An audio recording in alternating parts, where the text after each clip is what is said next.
ভারতের পাঞ্জাবের গুরুদাসপুর জেলার একটি শহর কাদিয়ান, যেখানে 1835 সালে জন্ম নেয় মির্জা গোলাম আহমদ।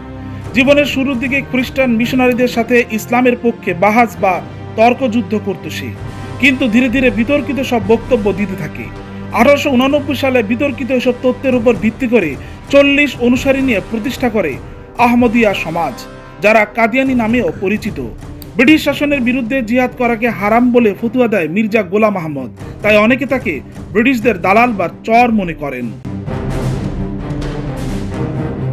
1880 সাল থেকে 1908 মৃত্যুর আগ পর্যন্ত 90টির মতো ধর্মীয় বই লেখে গোলাম আহমদ। তার অন্যতম বই বরাহিন আহমদিয়া বা আহমদিয়ার প্রমাণ। নিজেকে ঈসা মাসিহ ও ইমাম মাহদী দুটিই দাবি করে সে। 1908 সালে মৃত্যুর সময় তার অনুসারীর সংখ্যা ছিল 4 লাখ, যা এখন 1 বা 2 কোটি। বিশ্বের দেশ অঞ্চল মিলিয়ে 210টিতে রয়েছে তারা। গোলাম আহমদের মৃত্যুর পর তাদের নেতাকে খলিফা বলা হয়। বর্তমান খলিফা মির্জা মসরুর আহমদ।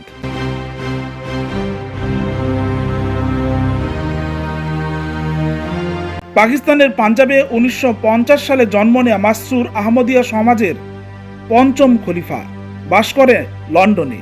2003 সালে তাকে খলিফা নির্বাচিত করা হয়।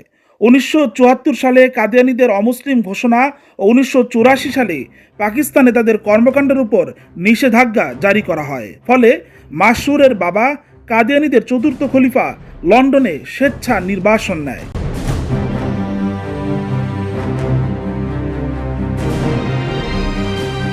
আঞ্জুমানে আহমদিয়া নামে বাংলাদেশে কার্যক্রম শুরু করে তারা। মূলত গোলাম আহমদ কাদিয়ানীর মৃত্যুর পর এদেশে তাদের প্রসার ঘটে।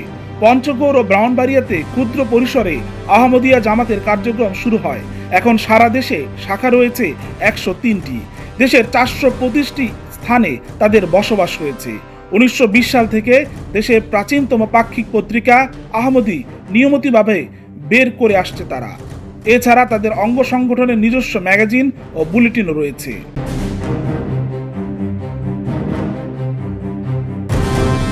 সূরা আহজাবের 40 নম্বর আয়াতে স্পষ্ট করে বলা হয়েছে তিনি আল্লাহর রাসূল ও সর্বশেষ নবী।